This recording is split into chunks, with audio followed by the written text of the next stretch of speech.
Hey guys, what's up? I hope you're having a great day. Welcome back to the new story of r/relationship advice. Don't forget to subscribe and hit the bell icon for new future videos.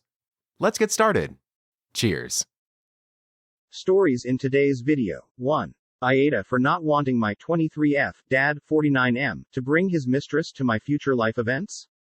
2. My wife cheated on me, so I waited until she moved on to cheat with her.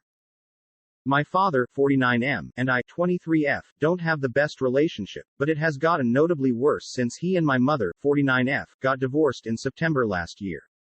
My mom and I are extremely close, and live 45 minutes from each other.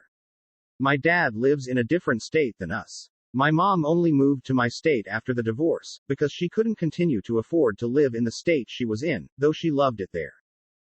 The divorce uprooted her life, literally. Context is important, so let me give you the basics. My mother and father were high school sweethearts, and were about to hit their 28th anniversary last year. My father, however, had a problem with staying faithful to my mom. He was a military man, and my dad always had multiple relationships outside of the marriage. This has resulted in my mom contracting multiple STDs over the years. My mom kept catching him, but my dad would gaslight her into thinking she was not good enough, and that was why he would step out of the marriage. Fast forward to last year. My mom caught my dad with an escort, and decided to pack her bags and take some space from him, and went to stay at a friend's house. On mom's birthday, he asked her for a divorce. He pushed getting it finalized as quickly as possible, and it was finalized within 59 days. A week after the divorce was finalized, my dad moved Alice into their house. He admitted to my mom that he and Alice had gotten together before he brought up divorce and had been a thing for a time. Alice is between the ages of 30 and 39, but we are not sure what her age actually is because my dad keeps changing it when asked. I've never spoken to or met her. My dad asked me my opinion on marrying Alice, and I told him that was his choice but that I thought it was too fast. My dad did not know I knew about him cheating. I figured it out on my own and it was later confirmed. My mom has not moved on, and is still struggling with the trauma of the divorce. Tonight, I told my dad that I did not want Alice at my graduation in May, or wedding in September, because my mom would be there. I told him it was less than a year since the divorce, and that I knew how, more specifically when, his relationship with Alice actually started, and if he did not want to attend due to my decision, that was his choice, but I made up my mind.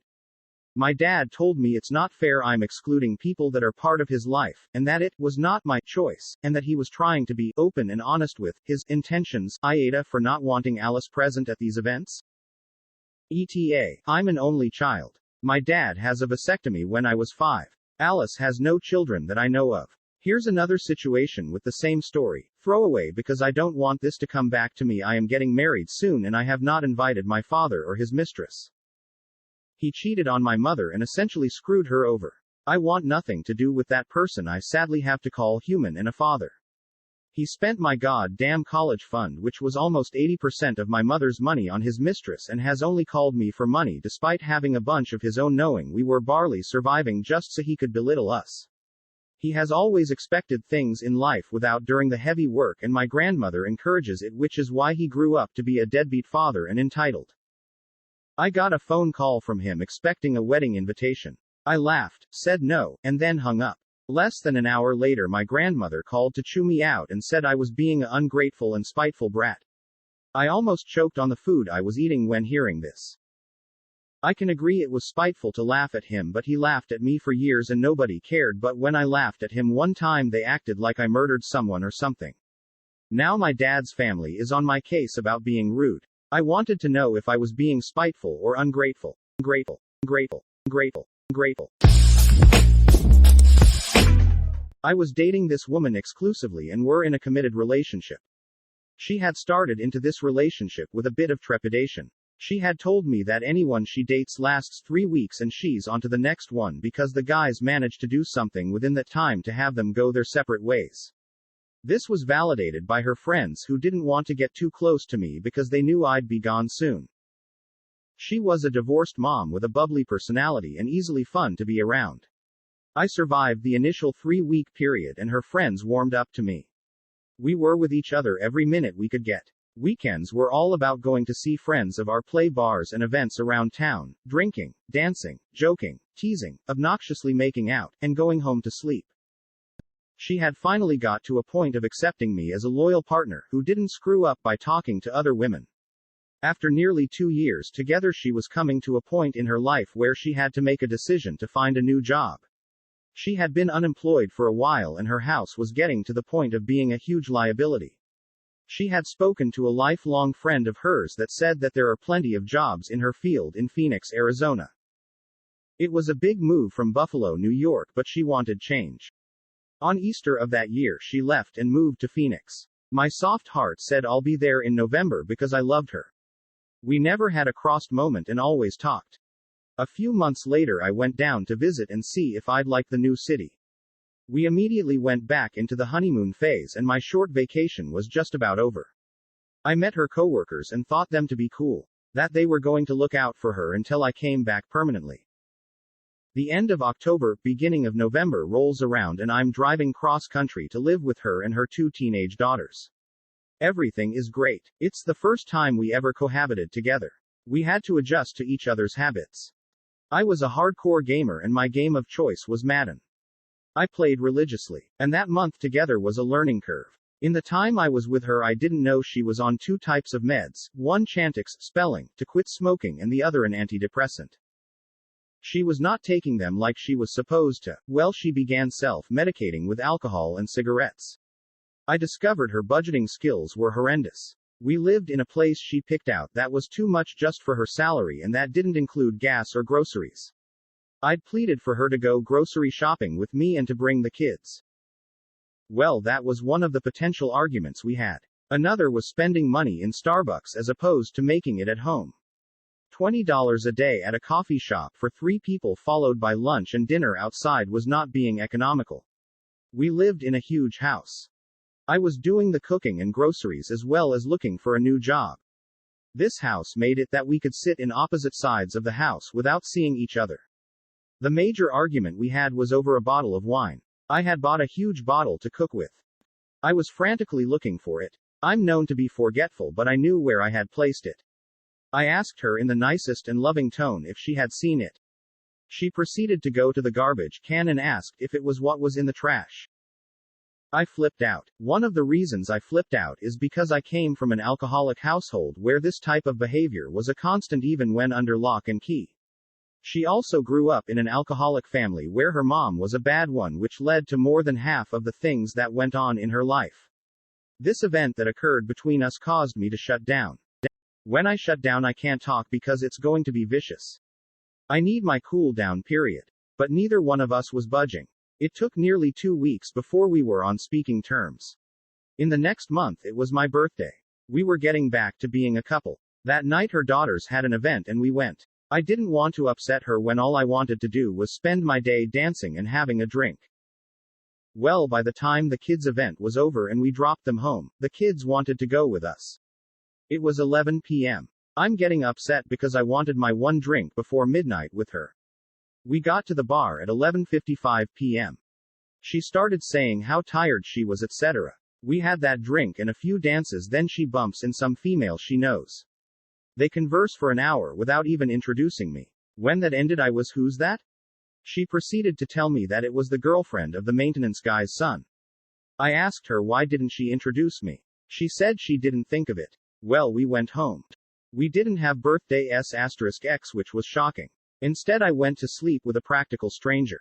New Year's comes and I'm missing my kids. So I flew to NY to surprise them. Before leaving, I gave her money to pay the back rent and the current rent due. She was shocked, but I told her it needed to be done. Somewhere between time zones and technology, I sent everyone New Year's greetings from NY. Supposedly her daughters got them, but she didn't and felt slated. I finally got back a week after New Year's and the house is cold. I was being shunned. Every sense of my being was being overloaded by, "Hey, there's something wrong." She was working late every night because of year-end audits. I had dinner ready waiting for her. I sat down at the table talking to her, asking her how her day was. She would talk, but she'd say she was tired and head to bed. One night we were sleeping and I awoke. I had this extreme sense of dread. The only thing missing was the suspenseful music playing. I headed downstairs into the kitchen where her handbag was. We always had an open door policy of whatever you need, it's there, just let me know what you needed, so if it needs to be replaced, it gets done. During the move down to Az, she had her phones turned off because she couldn't afford it. I lent her an extra phone I had from my divorce. I went right to that phone like I was guided there. I opened it up and scrolled the texts. There I saw it after going through some random text. You love me? I love you too. I shut the phone door out of embarrassment. What the hell did I just read? Maybe it was a joke. Nope. I proceeded to read every text before and after that single text message to get the gist of what was going on. The text was from the maintenance guy she was working with. This was taking place since November. I had changed my life to follow her cross-country, and I get presented with a knife in my back and heart that gets twisted the more it's being placed into me. The following day I had asked her if there was anything going on between us. She just said no. We just need some time apart, living apart. I just shook my head and said okay. I never did or said anything. Instead, I presented her with the same question once again the next day. No one was home in the morning.